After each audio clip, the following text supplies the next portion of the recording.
Cintamani. It's the fifth chapter. So we read about second Aparadha yesterday, and in continuation, the question may arise why one should follow the Varnashrama system at all. The answer is that everyone who has taken a human birth must follow this system. By the scientific arrangement of society, the general masses of the people can attain to their full capacity according to their individual nature and gradually attain devotion to Krishna. Those outside the Varnashrama system should be made to give up all bad habits, begin practicing as Shudras. This must be path for civilized society to carry on life. The worship of Krishna is an essential part of Varnashrama system.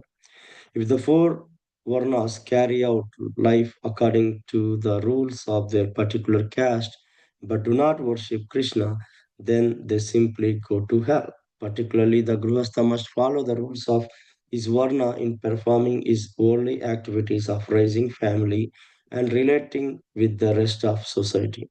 But at the same time, according to his means, he must worship Krishna. And he must respect and follow these rules as long as he has not come to the platform where the rules hamper his progress in worshipping Krishna. This is the platform technically known as Bhava. In the state, the Jiva develops sadhana bhakti, in which the inspiration to perform devotional service or devotional activities comes directly from the taste experienced by pure Jiva. This goal will eventually be achieved by the Grihastha Vaishnava who accepts Vishnu as supreme. There is one other offense derived from not accepting Vishnu as the supreme, one without a second or Advaya Tattva. Being the Advaya Tattva, Vishnu, by his inconceivable energies, possesses inherently name, form, and qualities which cannot be considered separate from him.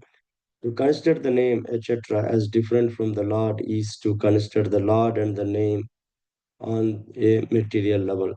This concept of duality is offensive. At this stage of Namabhasa, one may hold this conception unconsciously from lack of knowledge or faith.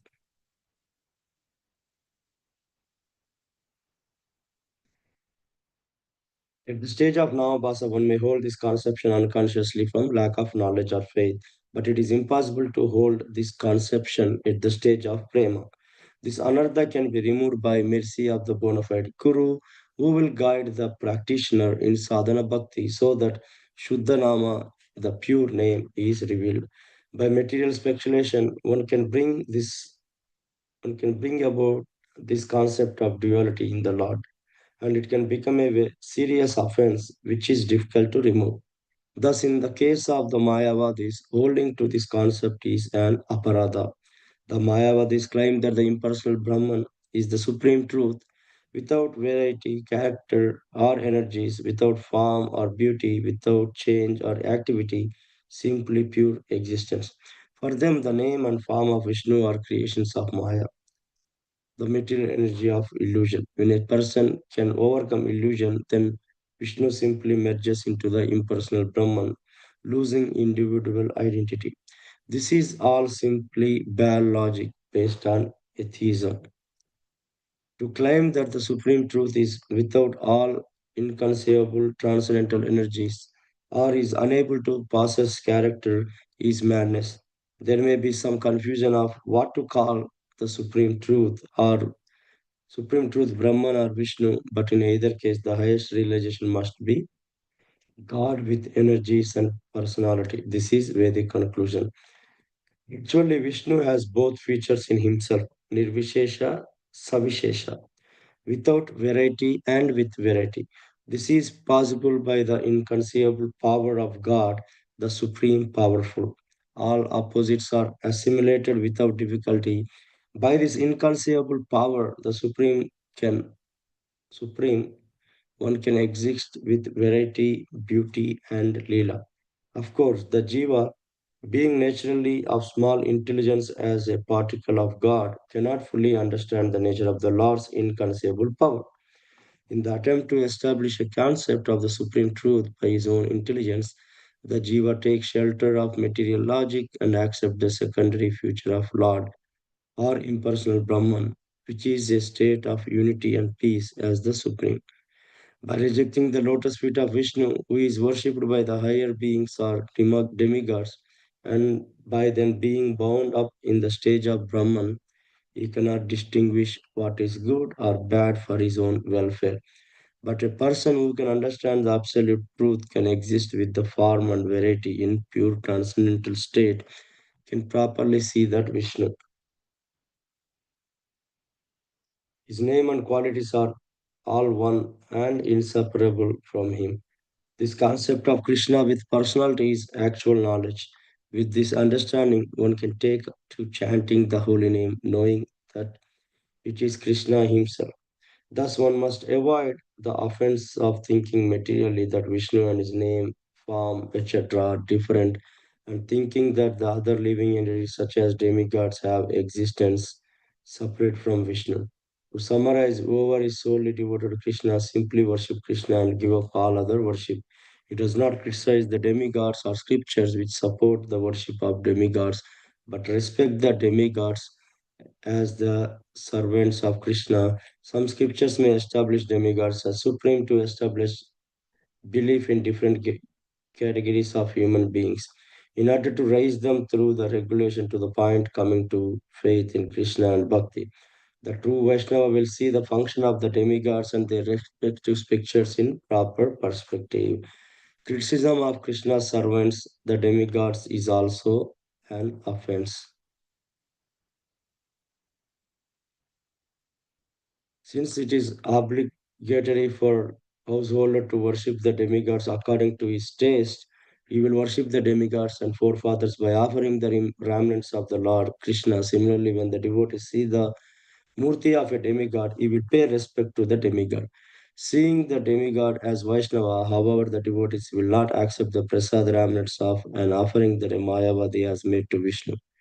Because the Mayavadi's chanting and worship are both offensive, the Lord never accepts his offering. Also, to accept offering made directly to the demigods is an offense to the Vishnu and obstruct the path of pure devotional service. But by worshipping Krishna, the real devotee will give the demigod the Lord's prasada out of respect. Such worship and receiving such prasada is not offensive. In this way, the devotees avoid the second offense in the chanting the name. By continuing the process correctly, he achieves the love of God. If by accident one should happen to turn from accepting Vishnu as supreme, one should be repentant and take shelter of Vishnu. Be careful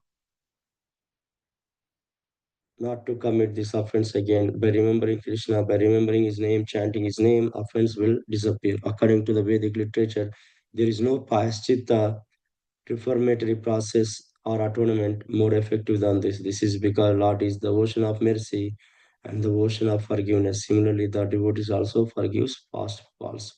Ardasa concluded one should avoid association with those who worship demigods as supreme, rather worship the Vaishnavas who take Krishna as supreme. In this way, one can avoid the second offense.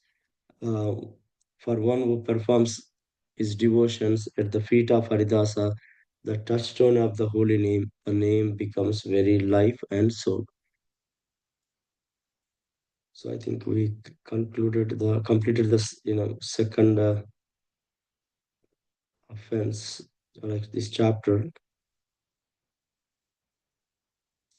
So today I think it mentioned about the Varnashrama system, how it is perfectly designed, where general mass of people can attain their full capacity, by according to their individual nature. One can follow and also gradually they can attain the devotion to the Krishna. So the Gruhasthas must to follow these rules of Varna, which is Varna, perform his worldly activities for raising the family and relating with the rest of the society. But at the same time, according to his means, one must worship Krishna. And also, um, There is also another offense derived from not accepting Vishnu as a supreme is like a Advaya Tattva. Being Advaya Tattva means, um, uh, to consider the name and is different from the Lord is also considered the Lord and name at the material level. In this concept of duality is also an offensive. And it mentioned that highest realization must be God with energies and personality. That is the Vedic conclusion. And whatever Mayavadi's philosophy, one should not follow Mayavadis and their philosophy. Both are against the Vedic conclusion, and it's offense to be doing that. And also, Vishnu has both features, Nirvishesha and Savishesha, with variety and without variety.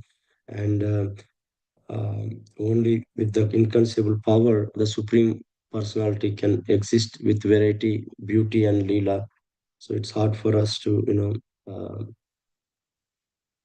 with our, limited senses, we can understand these things.